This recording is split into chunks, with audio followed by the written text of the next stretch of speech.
Plus in present the 9 Jakarta Marketing Week 2021, winning in the recovery period. Jakarta Marketing Week merupakan sebuah festival pemasaran yang diselenggarakan selama 5 hari 38 jam bagi para marketing antusias dari berbagai macam industri di Indonesia yang setiap tahunnya selalu dihadiri dari berbagai macam artis, kalangan bisnis, dan pemimpin di sektor pemerintah.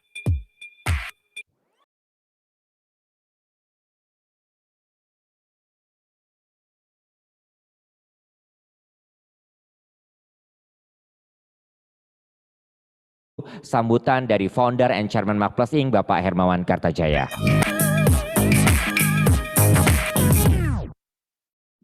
Assalamualaikum warahmatullahi wabarakatuh.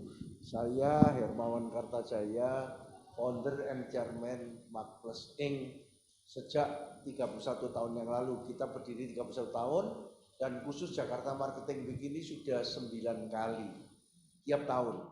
Edisi pertama dulu dibuka oleh Pak Jokowi di Kokas Mall offline.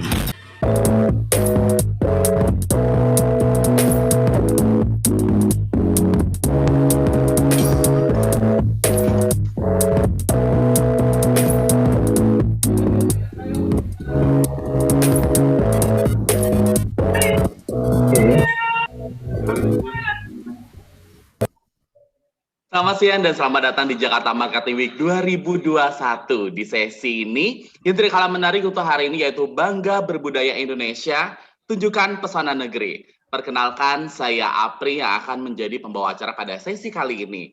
Pencaksilat Tetada Kalimasada adalah olahraga khas Indonesia yang bertujuan untuk memperkuat daya tahan tubuh. Untuk itu, pada sesi kali ini bersama dengan Tetada Kalimasada Indonesia, kita akan sama-sama mengenali bagaimana pencaksilat dan aspek kesehatan di dalamnya. Sekarang kita saksikan video perkenalan mengenai Tetada Kalimasada.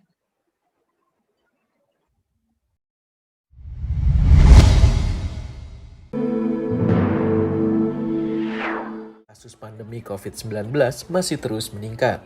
Hingga saat ini jumlah yang terinfeksi di seluruh dunia sudah mencapai lebih dari 100 juta orang. Memperkuat daya tahan tubuh merupakan salah satu cara yang bisa dilakukan untuk menangkal penularan virus ini. Cabang pencaksilat Tetada Kalimasada menawarkan olahraga alternatif di era pandemi ini, yaitu dengan berolahraga yang bisa dilakukan di dalam rumah. Tetada mempelajari ilmu pernapasan melalui gerakan jurus-jurus dengan tujuan untuk menguatkan organ-organ di dalam tubuh kita. Sistem nafas yang kita berikan ini adalah solusi yang terbaik untuk merawat paru-paru. Kita tahu bahwa COVID-19 ini paling utama menyerang paru-paru. Jadi dengan latihan ini kita akan bisa mengembangkan paru-paru dengan baik, membuat otot paru-parunya menjadi merenggang sehingga elastis. Tetada dikenalkan sejak 24 November tahun 1991. Tujuan awal didirikannya Tetada adalah untuk ikut berpartisipasi dalam memberikan kesehatan kepada masyarakat. Tetada awalnya dikenalkan kepada kalangan para dokter melalui kantor pusat Ikatan Dokter Indonesia di Surabaya. Dan saat ini Tetada terus berkembang hingga ke 24 negara di dunia. Itu pertama itu ke Belanda berkali-kali terus nyambung ke Jerman, terus mengadakan internasional seminar di Rijswijk di Belanda. Oleh masyarakat ekonomi Eropa, mereka mengadakan acara seminar sampai Vatikan. Kita bahkan waktu itu akan mengadakan international convention di Vatikan, bahkan ketemu Paus Paulus. Nah, kita mengenalkan Tetada ini dengan mengunjungi negara-negara tersebut. Setelah tertunda selama sekitar 2 tahun dikarenakan pandemi COVID-19, pada awal tahun 2021, Tetada menyelenggarakan konvensi internasional yang diadakan secara online selama 2 hari dan dihadiri oleh para anggotanya dari berbagai mancanegara. Kami punya ide, kenapa nggak dilanjutkan lagi buat yang internasional, karena ini tampaknya bisa jadi semacam pemicu untuk yang lain gitu ya, supaya kita tidak saja mendorong masyarakat luas, tidak hanya teman-teman Tetada ikut tapi juga masyarakat luas. bisa ikut dan sekaligus untuk menjaga tradisi bahwa perlu ada convention tiap tahun. Acara konvensi yang diadakan secara online ini mendapat respon yang cukup besar. Martin adalah warga negara asal Austria yang telah mempelajari Tetada selama 15 tahun dan merasakan manfaatnya. And of course, I have many international friends of Tetada, and it was very nice to meet them again, if only online, but still to meet them. So it's very good to stay in contact and to practice together. And of course, even if the group is spread over the whole world, practicing together is always more energy than if you do it alone. We try to keep to it and stick to it also during the COVID. And well, until now, didn't get it. Semoga Tetada Kalimasada yang merupakan cabang olahraga pencaksilat asal Indonesia ini bisa memberikan manfaat bagi kesehatan dan terus berkembang di berbagai negara di dunia. Dari kota Rockville, Maryland, saya Yogi Laksona, VOA. Baik, itulah tadi profil singkat dari Tetada Kalimasada Indonesia. Dan pada siang hari ini sudah bergabung bersama kita Insinyur Dedi Surohade SEMH, Ketua Dewan Pembina Tetada Kalimasada Indonesia. Selamat siang, Bapak Edi. Bapak mungkin masih di mute, Pak, mic-nya. Oke, selamat siang. Selamat siang, Bapak Edi. Perkenalkan saya Apri, Pak, untuk memandu kegiatan atau acara kita pada siang hari ini, Bapak. Gimana, Pak? Sehat selalu ya, semoga Bapak ada di sana. Pak, Alhamdulillah. Bapak hari ini atau siang hari ini akan menjelaskan tentang Tetada Kalimasada Indonesia secara terperinci dan juga detail nih, Pak ya. Ya. Gitu. Ya. Dan untuk memperkenalkan juga ke masyarakat umum dan juga seluruh partisipan Jakarta Marketing Week 2021 pada siang hari ini. Baik, Bapak, mungkin Bapak bisa memulai langsung untuk menjelaskan atau menjelaskan pemaparannya pada siang hari ini. Silakan Bapak Edi Surohadi. Baik, Bapak Ibu sekalian yang terhormat, Assalamualaikum warahmatullahi wabarakatuh. Salam sejahtera. Pertama-tama saya mengucapkan terima kasih kepada Bapak Hermawan Kertajaya yang telah mengundang kami untuk hadir pada acara Jakarta Marketing Week 2021 ini, acara yang bagus dan hebat. Dan mudah-mudahan ilmu yang akan kita sampaikan ini bermanfaat untuk masyarakat. Seperti yang kita lihat di video tadi, itu adalah Tetada Kalimasada International Convention 2021, yaitu Tetada International Convention Virco 2021 Washington DC, USA. Salah satu hasil dari convention itu adalah anggota Tetada dari seluruh dunia dalam rapatnya ingin ikut berpartisipasi membantu masyarakat dunia mengenalkan olahraga yang ringan agar bisa digunakan pada masyarakat walaupun yang tua atau muda yang bisa bermanfaat untuk mereka untuk meningkatkan imunitas tubuh untuk melawan COVID. Jadi Bapak Ibu sekalian, mungkin kalau kita dengar perguruan silat gitu pasti memikirnya kita bela diri ya. Tapi silat sebenarnya tidak hanya bela diri. Para leluhur kita, mereka sudah juga mengajarkan ilmu-ilmu kesehatan. Kita lihat para leluhur kita, mereka umurnya panjang-panjang, mereka dengan meditasi, dengan tapa, mereka bisa umurnya lebih panjang. Ya. Sebelum kami teruskan, kami akan kenalkan dulu bahwa kami adalah perguruan Tetada Kalimasada Indonesia, berdiri tahun 24 November 1991 di Surabaya. Kami berada di bawah naungan Ikatan Pencaksilat Indonesia.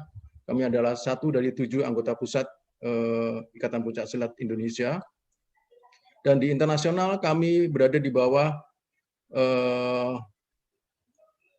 Persekutuan Pencaksilat Antar Bangsa. Nah, Bapak-Ibu sekalian, untuk di mancanegara ini kami mempunyai cabang di banyak negara, ada di USA, ada di Austria, ada di Jerman, ada di Spanyol, ada di Suriname, ada di Malaysia, ada di Filipina, ada di Jerman, jadi di banyak negara. Dan seperti diketahui, olahraga pernapasan ini sangat bermanfaat bagi para lansia dan mereka yang selama ini hanya berada di rumah. Ya, tentunya untuk meningkatkan daya tahan tubuh kita semua sudah mendapatkan standar dari para ahli kesehatan, yaitu makanan harus bagus, cukup air minum, vitamin, memanage stres, dan kegiatan olahraga yang rutin. Next. Jadi untuk COVID-19 ini kita perlu olahraga yang berkaitan dengan paru-paru. Jadi yang berguna untuk penderita-penderita yang terutama yang mereka yang sudah ada komorbidnya, kita harus lebih hati-hati lagi. Kemudian olahraga ini harus rutin dilakukan. Seperti kita ketahui ya, pakar kedokteran olahraga UGM, seperti dilansir dari situs resmi ugm.ac.id, mereka memberikan beberapa cara aman berolahraga selama pandemi virus corona. Itu melakukan olahraga yang dapat dilakukan di rumah. Jadi pada prinsipnya, ada 2 jenis olahraga yang harus dilakukan pada saat pandemi sekarang ini, yaitu gabungan antara neural exercise dan physical exercise. Neural exercise adalah olahraga persarafan, dengan physical exercise adalah olahraga fisik. Olahraga yang menurut anjuran dari tim ahli UGM tadi, yaitu kita harus juga melakukan neural exercise, yaitu latihan pernapasan, kemudian meditasi dan berdoa, kemudian latihan peregangan. Ya, physical exercise itu olahraga fisik, yaitu perlu kita melibatkan otot untuk bekerja lebih aktif dengan olahraga yang ritmik, stabil, kemudian berkelanjutan, sehingga bisa mewujudkan kebugaran dan kesehatan tubuh. Jadi harus ada peak-nya kalau latihan pernafasan ini.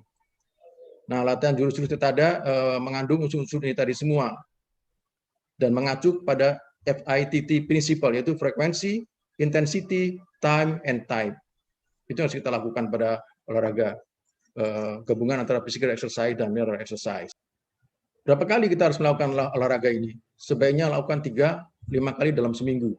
Durasinya cukup 30-35 menit. Jangan lupa minum sebelum latihan, kemudian kondisi tubuh sedang fit, kemudian jaga jarak kalau kita latihan bersama-sama, kemudian jangan lupa pemanasan otot yang harus kita lakukan. Apakah solusi terbaik untuk merawat paru-paru? Yaitu dengan melakukan latihan pernapasan. Jadi latihan pernapasan itu banyak macamnya, dan nanti kita akan lanjutkan pada saat latihan. Kita bisa jelaskan pada saat latihan rutin bagi Bapak Ibu yang akan bergabung. Kemudian kita juga latihan menarik napas otot paru-paru agar lebih meregang sehingga lebih elastis, sehingga terjadi stretching paru-paru. Bapak Ibu sekalian, paru-paru yang tidak biasa dilatih tidak bisa mengembang lebih jauh dan tidak bisa menerima oksigen lebih banyak. Hal ini menyebabkan mudah sesak karena otot paru-parunya kaku. Mengatur pernafasan dengan menghirup O2 dan membuang CO2 bisa melepas stres atau membuat relaksasi. Latihan Theta ini mudah dan murah. Oleh karena itu, lakukan latihan pernapasan dari awal, jangan tunggu kalau kita sudah sakit. Olahraga Theta ini adalah gabungan dari neural exercise dan physical exercise. Nanti dimulai dengan doa, kemudian ada meditasinya, kemudian ada stretchingnya, kemudian ada peregangannya. Jadi pada prinsipnya latihan Theta ini adalah pertama kita memelihara pusat-pusat cakra kita, persis seperti yang ada di yoga. Cuman bedanya kalau di yoga itu titik-titik cakranya dipegang saja dengan konsentrasi. Kalau di Theta ini titik-titik cakra digesek-gesek sambil tekan nafas. Ya. Jadi lakukan gesekan di titik-titik cakra yang kita olah. Nanti kita lihat gerakan-gerakannya adalah menggesek plexus saraf, kemudian ada jurus-jurus stretching. Jadi kita juga harus melakukan stretching karena makin banyak kita melakukan stretching, kita akan lebih sehat. Dan gerakannya harus sesuai ritmik, kemudian ditutup dengan pendinginan. Jadi olahraga ini bisa dilakukan di rumah, tidak memerlukan alat apa-apa, dapat diikuti oleh semua umur, baik muda maupun tua. Kalau kita tidak kuat berdiri, bisa dilakukan dengan duduk, bahkan kalau terpaksa dalam posisi berbaring, bagi mereka yang badannya kurang enak. Komponen dari latihan Theta adalah yaitu olah nafas dengan olah nafas segitiga, kemudian olah gerak, dengan melakukan jurus-jurus yang terdiri dari 9 gerakan dan stretching, mengolah cakra, kemudian latihan konsentrasi alpha atau alpha concentration dalam meditasi kita. Ini cakra-cakra yang diolah. Ini adalah sudah banyak yang tahu mengapa kita juga mengolah cakra, karena tentunya olahraga ini juga pengaruh dari budaya leluhur kita di masa lalu. Leluhur kita juga masa lalu, kita lihat kerajaan-kerajaan Indonesia masa lalu adalah kerajaan Buddha. Kemudian mereka juga tentunya masyarakat Indonesia pada saat itu latihan yoga. Kemudian juga muncul kerajaan-kerajaan Hindu, tentunya mereka juga belajar meditasi dengan bertapa. Kemudian datang juga pengaruh Islam sehingga timbul gerakan-gerakan jurus putar. Kemudian ada pengaruh Cina di mana timbul latihan-latihan pernapasan, dan kemudian masuk dari Eropa juga mempengaruhi gerakan-gerakan kita. Sehingga gerakan-gerakan Theta Ada Kali Masada adalah merupakan gabungan dari budaya-budaya bangsa kita yang telah turun-temurun dari leluhur kita. Pada saat leluhur kita mengembangkan olahraga ini, sehingga akhirnya terbentuklah olahraga-olahraga khas Indonesia, diantaranya Theta Ada Kali Masada ini. Dan Theta Ada Kali Masada ini sudah banyak dilakukan oleh cabang-cabang kita di mancanegara, dan dalam konvensinya kemarin kita sudah umumkan bahwa kita ingin men-share latihan ini kepada masyarakat dunia, latihan tingkat dasar yang Minggu pukul 19 malam, ada Zoom-nya, kita bisa latih setiap minggu jam 7. Nah, untuk jelasnya mari kita coba bersama-sama. Kita coba bersama-sama gerakan-gerakannya. Ini kita pertama latihan pernapasan ya. Pernapasan, coba silakan duduk. Pernapasan ini meditasi ya, latihan meditasinya duduk. Meditasi duduk dan dilanjutkan dengan peregangan. Ini saya kenalkan Ramadan Surhadi, anak saya, dan ini Iwan Tambe, pelatih nasional. Dan kita lihat gerakannya, sekarang kita lihat gerakan stretching. Ya, ini gerakan stretching, putaran di pusar. Dan ya, kemudian dilanjutkan dengan gerakan pemilihan cakra. Silakan cakranya digesek aja. Cakra 1 gimana? Cakra 1, cakra 2, cakra 3, cakra 4, diagonal. Kemudian 5, di kelenjar timus di dada. Kemudian jurus 6A itu kontak dengan bumi, ini jurus 6A-nya. Kemudian jurus putarnya, ada jurus putarnya, coba jurus putar bagaimana? Nah, ini jurus putarnya. Oke. Ya, kemudian jurus 7 mengolah cakra leher. Kemudian jurus 8 cakra tangan. Ya. Jurus 9 cakra mahkota dan cakra alis. Nah, ini prinsip latihan kita. Setiap cakra tadi kita melakukan gerakan sampai 9 kali. Kali 2 dan 9 kali tekan napas. Jadi tekan napasnya sampai hitungan 9 ya. Kalau tidak kuat 9 jurus tadi ya, Pak Edi ya. Ya, jadi 9 jurus tadi satu-satu dilatih. Setiap jurus itu tekan napas sampai 9 langkah ya. Kemudian 2 kali ya. Nah, kemudian nanti ada latihan meditasinya. Kemudian setelah melakukan ini, kita diminta berdiam diri sampai 20 menit, tidak bergerak sama sekali, meditasi sampai seolah-olah badan kita bisa terlepas dari sekeliling kita, sehingga kita bisa merasakan badan kita seperti batu begitu, sehingga terasa energinya masuk ke arah yang kita niatkan untuk pengobatan. Jadi tadi latihan tadi untuk naikkan energinya, kemudian nanti di terakhirnya ada latihan pengobatan diri sendirinya. Inilah gerakan-gerakan simpel yang kemarin di-share-kan oleh Voice of America kepada seluruh bangsa di dunia untuk agar kita bisa ikut berpartisipasi dari olahraga pernapasan Indonesia kepada masyarakat yang menggemari olahraga pernapasan. Terima kasih. Siapa Bapak, mungkin nanti kalau untuk ya. Terima kasih banyak Bapak Edi. Mungkin nanti untuk para peserta Jakarta Marketing Week yang ingin bertanya lebih lanjut lagi atau ingin mengenal lebih dalam lagi tentang Theta Ada Kali Masada Indonesia ini, mungkin nanti kita akan share kontak Pak Edi di kolom chat yang ada di samping ya Bapak ya, karena waktu kita sangat terbatas. Kita berterima kasih sekali kepada Bapak Edi sebagai Ketua Dewan Pembina Theta Ada Kali Masada Indonesia yang udah sharing mengenai Theta Ada ini sendiri ya Bapak ya. Terima kasih Pak Edi dan juga tim. Baiklah, Kasih. kita sampai di penghujung acara yaitu Bangga Berbudaya Indonesia, tunjukkan pesanan negeri. Terima kasih kepada Bapak Edi Surahadi sebagai Ketua Dewan Pembina Tetada Kalimasada Indonesia. Saya Apri pamit undur diri, sampai jumpa lagi di sesi selanjutnya yaitu Mudah Membangun Negeri bersama LPDP. Selamat siang.